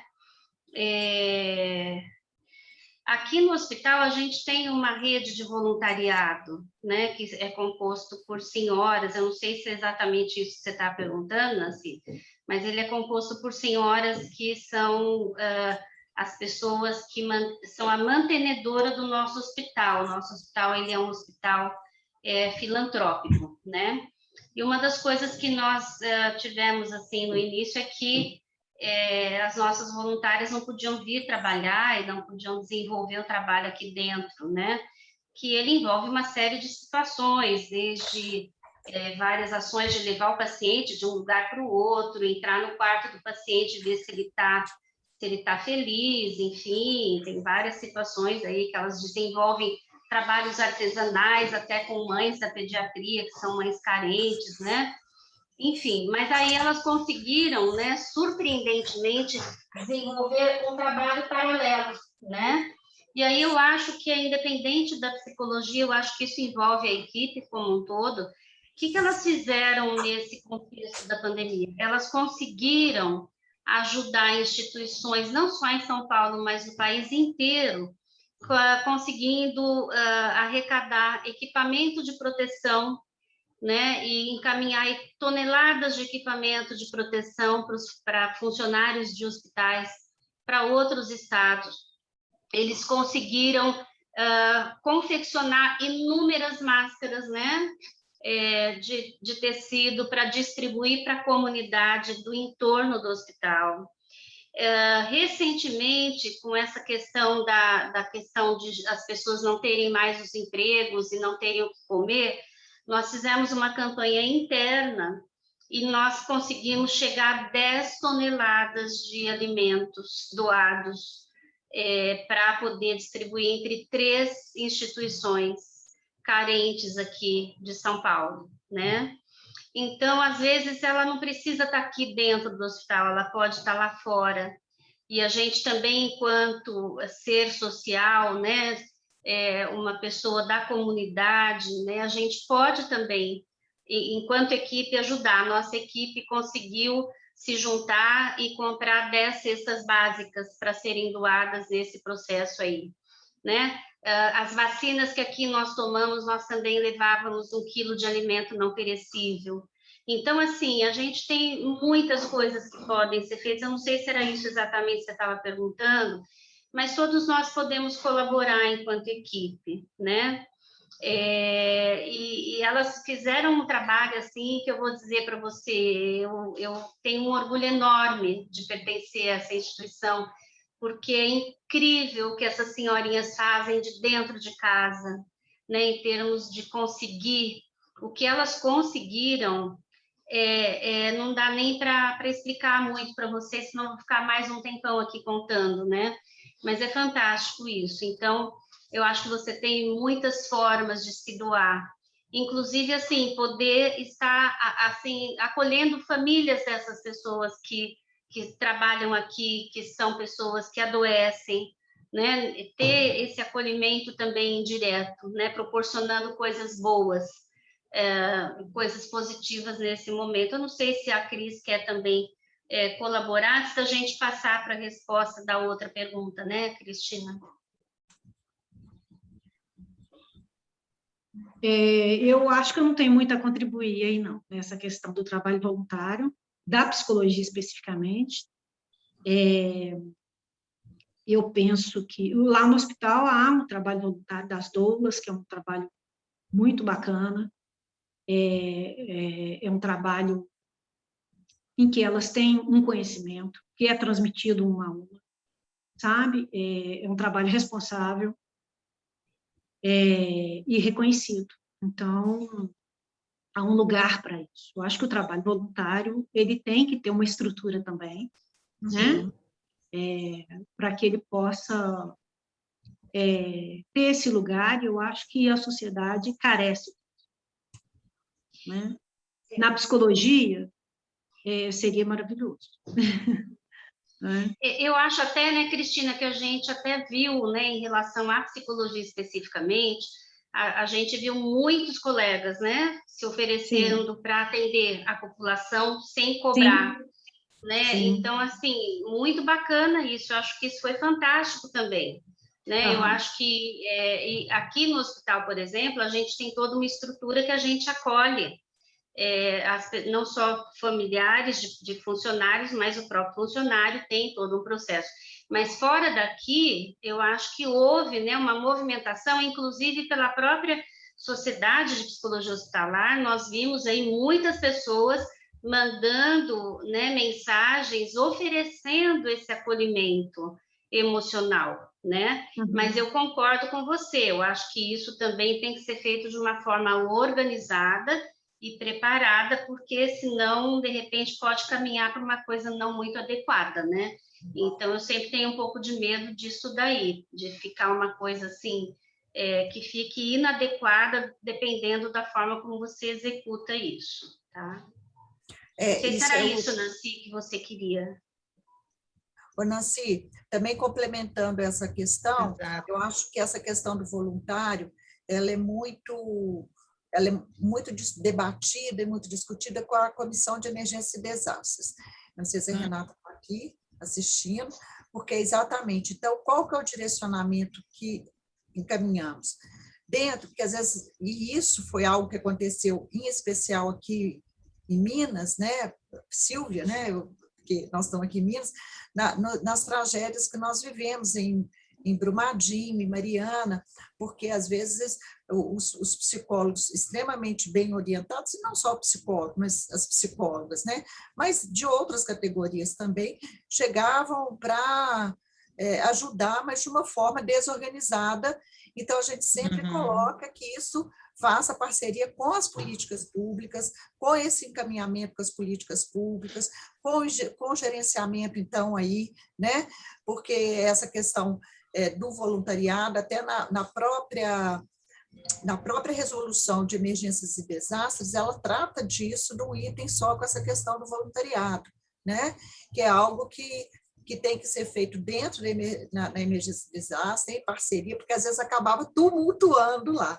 Né? Mas eu acho que Silvia dá um exemplo belíssimo aí também, né, de como essas senhorinhas fizeram, e aqui em Minas a gente tem muitas ONGs, né, Cristina, que também trabalham desta forma, e dentro da própria rede da saúde mental nós temos os próprios usuários que produzem coisas muito bacanas, e eu já sei de em alguns centros de convivência, que eles também produzem confeccionam também, né, até para o próprio uso, para o uso da família, né, a própria máscara. Então, eu acho que é isso mesmo. Tá? Só complementando uma coisa que você falou aí, Júnia, que eu acho que é muito importante, e que você lembrou bem, né, da questão dos desastres, né? Eu lembro que eu já assisti algumas falas da Maria Helena Pereira Franco, que trabalha muito com isso, e também aqui no hospital a gente tem toda uma rotina de treinamento que ela é anual para catástrofe, né? Então, nessas situações assim, de desastre, catástrofe, uma pandemia como essa, é de fato muito importante você saber o que você vai fazer, como você vai fazer, quando e onde, porque senão você atropela todo o processo, né? Eu lembro que uma das falas da Maria Helena é: cuidado, se você não pode ajudar, fique na sua para não atrapalhar, né? Não vai sair fazendo alguma coisa, porque tudo isso também tem que ser muito bem estruturado. Então, quando a gente faz o treinamento de catástrofe, é todo um trabalho de organização que a gente simula uma catástrofe. Então, tem aquele que recebe a pessoa acidentada, tem aquele que atende a pessoa acidentada, que faz a avaliação para encaminhamento, enfim, tem todo um processo que tem que ser seguido. Então, acho que é importante nessa questão que é essa preocupação que eu tenho de não sair simplesmente fazendo, oferecendo e fazer, né? A gente tem que se organizar e saber o que, como e onde, para, de fato, a gente poder ajudar, né? Respondendo a essa última questão aí do Carlos, que eu estou olhando aqui o nosso horário, ele está quase chegando ao fim, né? Então, assim, eu fiquei até pensando bastante se a gente consideraria essa agressão como uma negação, ou se, de repente, eu penso se não é mesmo uma daquelas reações mesmo de raiva que às vezes a pessoa tem por ter adoecido, né? Eu acho que quando a gente nega a doença, de fato, ele pode reagir, sim, negativamente, pode estar agressivo, ficar agressivo, recusar até um atendimento ou tratamento, isso pode acontecer, mas eu fico pensando assim, o quanto isso também não é uma situação que eles sentem de impotência tão grande, tanto a família quanto o paciente, de poder estar num momento onde ele se sinta acolhido pela família, a família possa acolher esse paciente, que traz um pouco essa situação mais agressiva. E acho também que essa questão que ele coloca, né, como uma negação biopolítica no Brasil hoje, isso traz um sentimento muito ruim para a gente, de estar se sentindo acuado, quer dizer, você está vendo uma pandemia, você sabe que você pode contar com uma vacina, você sabe que você pode ser cuidado, e tem alguém ali barrando isso de você, né? E privando você de uma série de coisas que você poderia, talvez, ter evitado, né? Então, isso traz mesmo um sentimento muito grande, né? De revolta, né? E isso vai ter que ser trabalhado e sair por alguma forma, né? Então, não sei, fiquei analisando um pouco sobre esse aspecto, mas talvez a Cris possa até trazer outros olhares em relação a isso. Eu também achei importante essa pergunta. É claro que a gente, né, tem falado muito sobre essa negação na política, estamos sofrendo os efeitos disso, sabemos, né? E Freud fala, né, que é o primeiro movimento, esse de negação, ou seja, uma posição muito primitiva de um sujeito, né, que nega a princípio. Mas isso é só um estágio, não é para ser demorado, né? É uma passagem de uma recusa que se faz, né? Mas, para além disso, há outros mecanismos, né, simbólicos que você depois assume, né, essa falha, né, a sua própria castração, né? Então, eu penso que é uma recusa à castração, obviamente, não é? É uma recusa de se ver aí, né, finito, diante mesmo, né, do seu próprio limite. Sim. Bom, gente, eu queria agradecer muito, perguntar se... Deixa eu só falar um pouquinho, Júlia. Ah, diga, Elaine, fale com muita alegria. Eu não posso deixar passar aqui, né? Assim, não posso deixar de agradecer assim, a disponibilidade das convidadas, né, que trouxeram assim, contribuições tão preciosas, a disponibilidade, porque quando a gente convida uma pessoa para um evento, né, a gente procura assim, pensar no melhor para o evento e nós fomos muito felizes, eu acho, com essas duas convidadas, né? A Silvia, sim, uma querida amiga, companheira de longo tempo, né, na Sociedade Brasileira de Psicologia Hospitalar, muitos trabalhos juntas e um carinho muito grande que eu tenho por essa pessoa e uma admiração enorme pelo trabalho que ela desenvolve. E aí eu quero lembrar também que o trabalho, a Beth falou isso, né, desse trabalho em conjunto, da organização dos eventos, né, da contribuição de todos. Então, a gente tem lá na Sociedade Brasileira de Psicologia Hospitalar vários eventos também, que vocês podem, né, seguir nas redes sociais, entrar no site da SPPH e procurar se informar. Então, tem lá o congresso, né, que vai ser realizado em setembro. E outra coisa, eu não conhecia a Cristina. Fiquei muito feliz, né, porque a indicação dela foi através de uma grande amiga, companheira de trabalho também de longos anos, e eu ainda não a tinha conhecido. E, assim, foi uma felicidade conhecê-la aqui nesse evento, viu, Cristina? Assim, você trouxe uma contribuição assim riquíssima, né, destacando os pontos mais importantes, né, do nosso fazer, que é a escuta e a palavra, com contribuições teóricas assim preciosas, né? Então, por isso queria agradecer assim as nossas convidadas. E Elaine, eu queria falar um pouquinho isso, te agradeço, eu agradeço a Claudinha, né? E fez o nosso laço, nossa filia. Estou feliz também estar aqui, justamente por essa filia com o CRP, né? E falar que eu realmente estou muito causada e eu fico muito feliz em poder trazer essa questão da Antígona, porque ela me toca muito. Achei fantástico essa, né? Foi muito feliz, né?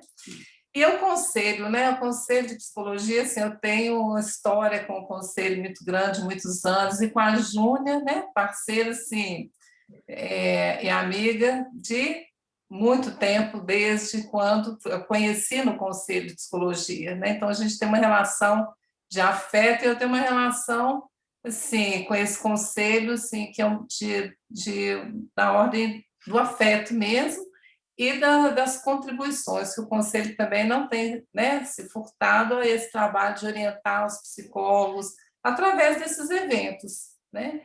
E, assim, então, estou muito feliz pelo evento, porque achei que foi, assim, um sucesso, né? E agradecer, assim, a todos tá? Essa preciosidade aí que hoje, né, a gente desse encontro virtual fantástico. Obrigada, Vivete, Júnia, pessoal, as equipes do conselho, os palestrantes e os participantes também, né? Um abraço para vocês. Obrigada, Elaine, muito obrigada. Silvia, quer falar alguma coisa? Sim, quero só também, para finalizar, agradecer vocês, agradecer Elaine, Júnia, de estar aqui com vocês, agradecer o convite aí do Conselho Regional de Psicologia de Minas, né? Foi um prazer também ter conhecido a Cristina, de estar aí com você, Cristina. Obrigada, Elizabeth. E obrigada aí por toda essa audiência que nós tivemos. Foi um prazer muito grande estar aqui. É muito gostoso para mim poder passar para vocês essa vivência que a gente tem, compartilhar, né? Convido vocês também a participarem do nosso congresso em setembro. Também queria contar para vocês que eu não sei se alguém de vocês aí trabalha em hospitais particulares, dentro da área do hospital particular. Se esse hospital for vinculado à ANAP, que é uma Associação Nacional de Hospitais Privados, a gente tem uma reunião mensal, né, que é feita para a discussão da psicologia dentro dos hospitais. Então, temos tido até participação de muitas pessoas aqui de Belo Horizonte também, que é do Hospital Mater Dei, por exemplo, que participa com a gente. Então, para quem ainda não sabe, procure saber lá no seu hospital, se for filiado à ANAP. E nós tínhamos também algumas sessões de aprendizado virtual, que era para hospitais públicos, que eu estou querendo reativar. A gente não conseguiu fazer isso no começo do ano, pela segunda onda que veio, mas ainda penso em reativar, e a gente divulga para vocês também, para quem é de hospital público, para a gente poder fazer essas trocas. Eu fico muito feliz de poder fazer isso de coração, viu, gente? Muito obrigada. E aí, Silvia, eu queria muito agradecer. Não, eu fiquei pensando, que bom que gravaram, porque você nos dá muitas indicações, né, dessa estruturação de um trabalho dentro de um hospital. Achei maravilhoso, muito valioso, né, muita experiência para nos fornecer aí, né, e acho que vai ser importante a gente fazer esse contato pelos hospitais públicos, porque estão muito sucateados, né, e é importante, e até por isso o psicólogo está também muito onerado, né, no seu trabalho. Queria agradecer a todo mundo, fui feliz aqui hoje. Que coisa boa, né? E, então, gente, eu queria também muito agradecer a todos a audiência que nós tivemos nesse horário, né? Numa sexta-feira, 9 horas da manhã, né? É muito desejo, né, Cris? Né? Muito Tem que desejo. estar com o desejo decidido para o trabalho, né, Silvia? Assim, nesse sentido, né? Exatamente. Então, eu queria só estar convidando vocês novamente a continuarem seguindo o Conselho Regional de Minas Gerais nas redes sociais e acompanhando o site específico que foi criado para reunir os conteúdos recentes sobre a atuação da psicologia no contexto da pandemia, que é www.crpmg.org.br/coronavírus, tá? Também queria dizer para vocês que o funcionamento do CRP no período do isolamento social, tá? Então, diante do atual cenário, né, os canais de atendimento que nós continuamos tendo estão disponíveis à distância para vocês, né, através também da nossa página né, e aí vocês põem crp.org.br/canais de atendimento, né? Então, para facilitar esse acesso, tem também esse outro dos conteúdos, né, dos conteúdos específicos agora para o período da pandemia, que a plenária criou. O certificado, volto a dizer, vai ser enviado por e-mail aos participantes pré-inscritos que tiverem a presença confirmada no evento, tá? E o prazo para o recebimento é de 1 semana após a realização da atividade. E também gostaria de convidar vocês, que é um grande parceiro nosso, que é o Sindicato dos Psicólogos, que tem contribuído muito, né, com a nossa comissão aqui, principalmente com questões de adicional de periculosidade, de insalubridade, né, de questões do trabalho, e tudo isso também que você falou, já temos agora a convenção coletiva de trabalho ligado com os hospitais, que o sindicato já representa, isso tudo são novidades, está tudo no site do sindicato, tá?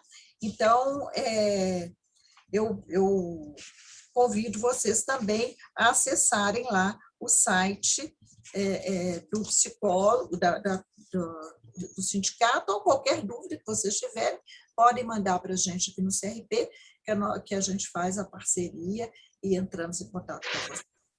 No mais, gostaria muito de agradecer, dizer que esse vídeo vai estar registrado e vai ser disponibilizado a todos, né, os participantes, né, disponibilizados a todos, né, através também da nossa página, né, do nosso site. E agradecer a equipe do CRP, já falei, um ótimo dia para vocês, começamos amanhã maravilhosamente bem, terminamos o evento que era para ser de 1h30, nós terminamos com 2h10, né? Então, mostra aí o efeito que a gente tem de todo mundo estarmos juntos aí nesse trabalho, nessa construção, tá? Então, um bom dia para todas e todos, e o meu grande abraço, muito saudoso, e que breve a gente possa fazer este evento presencial, né? A gente todos vacinados e o encontro presencial, tá? Um beijo no coração de todos.